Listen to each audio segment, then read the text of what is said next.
Revised market framework categorisation, ये होता क्या है? एक बार फिर से सेबी के स्टेटमेंट की वजह से बीएससी लिमिटेड टेंशन पर आ चुका है। अगर आप बीएससी में इन्वेस्ट कर रहे हो, एक पॉइंट आपने इस चैनल पर कई बार सुना होगा कि आपको इन अपडेट्स पर अलर्ट रहना चाहिए हमेशा, क्योंकि आप लॉन्ग टर्म जाओ या फिर शॉर्ट टर्म जाओ, आपको इन सभी स्टेटमेंट्स जो भी सेबी नए रूल्स और रेगुलेशन आता है उन पर हमेशा ध्यान रखना चाहिए। लास्ट वीक भी आपके पास एक स्टेटमेंट आया था, वो पॉजिटिव स्टेटमेंट था, बट अभी भी मैं आपको बताऊं ये सभी सिर्फ स्टेटमेंट है, ड्राफ्ट पर है या पर स्टेटमेंट है।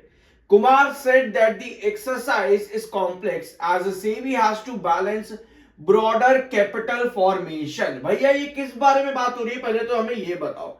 मार्केट कैप आप लोगों ने सुने हैं यहाँ पर, small cap, mid cap, large cap. इसके साथ में एक कैटेगराइजेशन और होता है माइक्रो कैप कैटेगरी, वो एक और होती है आपके पास में। ऑल्दो अलग अलग प्लेटफॉर्म्स पर, अलग अलग सोशल मीडिया हैंडल्स, यहाँ पर अलग अलग वेबसाइट्स पर आपको माइक्रो कैप की जो कैटेगरी है ना, इसके बारे में डेफिनेशंस अलग तरीके से मिलती है। अब सेबी क्या चाहता है कि इन तीन मार्केट कैपिटलाइजेशंस को एक साथ वापस से कैटेगराइज किया जाए, यानी कि रीकैटेगराइज किया जाए, और माइक्रो कैप कैटेगरी को भी रीकैटेगराइज किया जाए।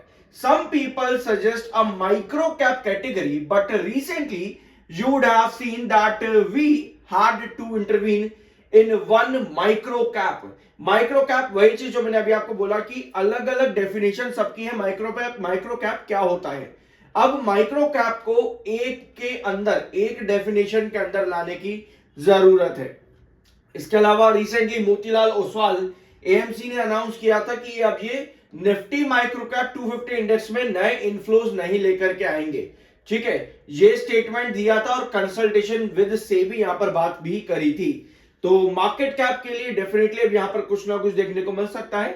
और सेबी ने साथ में ये भी कहा है कि जो भी नए डिसीजंस ये लेकर के आते हैं वो जल्दी मार्केट में एक्सेप्ट नहीं किया जाते, बट विद टाइम वो एक्सेप्ट हो ही जाते हैं। तो चाहे वो किसी से पूछे या ना पूछे, भैया अगर हम कोई चेंज लेकर के आएंगे तो वो आएगा ही आएगा, ये बोला है सेबी के चेयरमैन ने।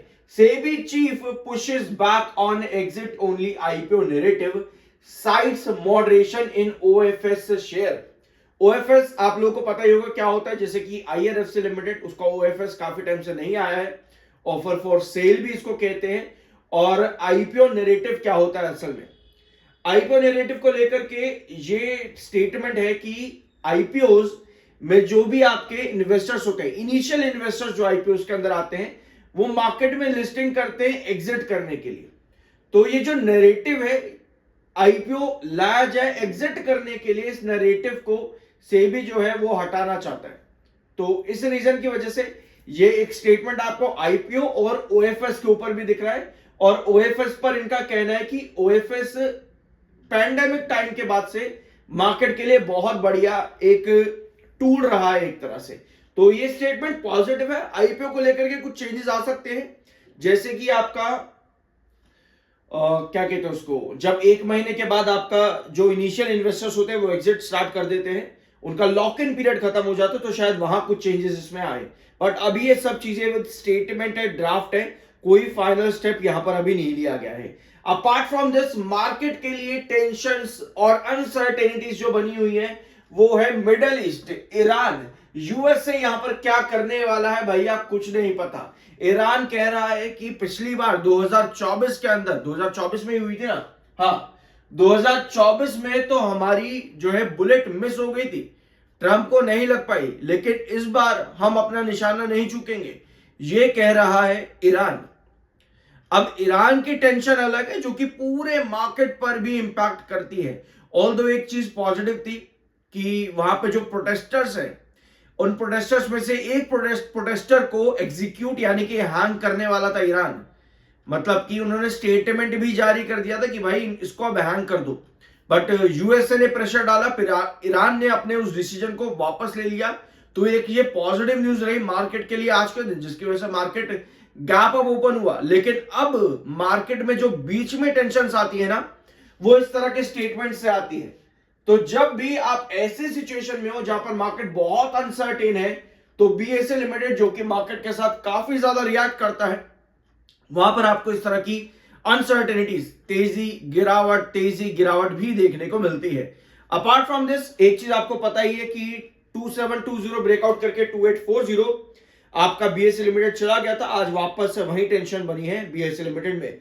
9 फरवरी कंपनी अपने क्वार्टर 3 के रिजल्ट्स अनाउंस करेगी, डेट नोट कर लेना। प्री एनालिसिस चैनल पर ऑलरेडी अवेलेबल है, बट अगर आप इसका फिर से क्वार्टर 3 का प्री एनालिसिस एक और चाहते हो तो कमेंट बॉक्स में Q3 लिख देना और सब्सक्राइब कर दिया करो, इस चीज के पैसे नहीं लगते हैं। 1,42,000 बायर पर आज के दिन 9,16,000 शेयर सेल पर है, तो बायर और सेलर का डिफरेंस आज के दिन काफी ज्यादा है। 59.9 का एमएफआई है एंड 61 का आपका आरएसआई है, टेक्निकल्स न्यूट्रल है। I am NISM certified, subscribe जरूर कर देना। और एक चीज आप लोगों के दिमाग में भी होगी कि भाई ये जो दो स्टेटमेंट है ये पॉजिटिव है या नेगेटिव। मार्केट में जब भी बड़ा चेंज आता है तो मार्केट क्या करता है, थोड़ा सा ट्रम्बल करता है, ठीक है। जब इस तरह की सिचुएशन मार्केट में होती है तो सेलिंग भी, पैनिक सेलिंग भी मार्केट के अंदर आती है। अपार्ट फ्रॉम दिस ये स्टेटमेंट है, कोई डेरिवेटिव के ऊपर स्टेटमेंट नहीं है, कोई इक्विटी के ऊपर स्टेटमेंट नहीं है, ये एक मॉडरेट स्टेटमेंट है। बट मार्केट में क्या होता है, कई बार एक स्टेटमेंट को नेगेटिव ले लिया जाता है। जब नेगेटिव कंजम्पशन ज्यादा बढ़ती है तो पैनिक सेलिंग भी काफी ज्यादा आती है। तो मेरे ख्याल से बस पैनिक सेलिंग आज के दिन है, बाकी देखते हैं आगे जाकर के क्या होता है। कल मंडे का दिन, यस, अगर इसी टेंशन को हम ले जो अभी हमने न्यूज शुरुआत में देखी, तो मंडे का दिन बहुत ज्यादा इंपॉर्टेंट हो जाता है कि वापस से मार्केट में ये टेंशन खत्म होगी, यहां पर नहीं होगी मार्केट कैपिटलाइजेशन को लेकर के। ये आपका 2840 आई गेस, अगर आप एक आध बार चैनल पर आए होंगे तो आपको बहुत अच्छे से याद हो चुका होगा। कल के वीडियो में हमने स्टॉक का लॉन्ग टर्म चार्ट डिस्कस किया था कि पहले जून जुलाई के महीने में स्टॉक ने 2340 से 2520 पर कंसोलिडेट किया, और इस बार अच्छी चीज ये है कि आपका ये कंसोलिडेशन जोन जो है लगभग 200 से 300 रुपए ऊपर आया है, जो कि बहुत पॉजिटिव चीज है। उसके बाद स्टॉक एक अपवर्ड रेजिस्टेंस पैटर्न पर जा सकता है। 2840 आपका अभी रिस्ट्रिक्शन जोन बना हुआ है, यहां पर हैंगिंग बेस कहीं ना कहीं स्टॉक बना रहा है। 2840 पर स्टॉक कहीं ना कहीं हैंगिंग बेस बना रहा है, तो इस लेवल के पास में स्टॉक का बने रहना बहुत ज्यादा जरूरी है। और हमको चाहिए कमिंग सेशन में 2840 पर कैंडल इस तरह की, जहां नीचे की टेल लंबी हो, जो कि बायर को इंडिकेट करे। अगर इस तरह की पोजीशन बनती है तो हम उम्मीद कर सकते हैं कि 2840 आपका ब्रेकआउट हो और बहुत जल्द 2950 की तरफ हम जा सके, जो कि जुलाई के महीने में भी आपका इंपॉर्टेंट रिस्ट्रिक्शन था, और आज से 2 महीने पहले भी यही लेवल आपका इंपॉर्टेंट रिस्ट्रिक्शन था, जिसके बाद आप 2620 पर ड्रॉप हो गए थे, ठीक है। तो यहां 2840 पर हैंगिंग बेस भी काफी ज्यादा इंपॉर्टेंट है, क्योंकि यहां रिजेक्शन मिलना है, इसका मतलब यह है कि हम फिर से इस कंसोलिडेशन जोन में आ जाएंगे, जो कि शायद इस बार अच्छा नहीं होगा। बट न्यूज को देखें तो न्यूज सब मॉडरेट है, कोई नेगेटिव न्यूज अभी इतनी नहीं दिख रही है मार्केट के अंदर। तो आई बिलीव 2840 पर हैंगिंग बेस बन सकता है, जो कि काफी ज्यादा इंपॉर्टेंट रहेगा बीएसई लिमिटेड के पर्सपेक्टिव से। सब्सक्राइब कर दिया करो, इस चीज के पैसे नहीं लगते। आई होप कि इस वीडियो में आपको कुछ नया सीखने और जानने को मिला होगा। मिलता अगले वीडियो में।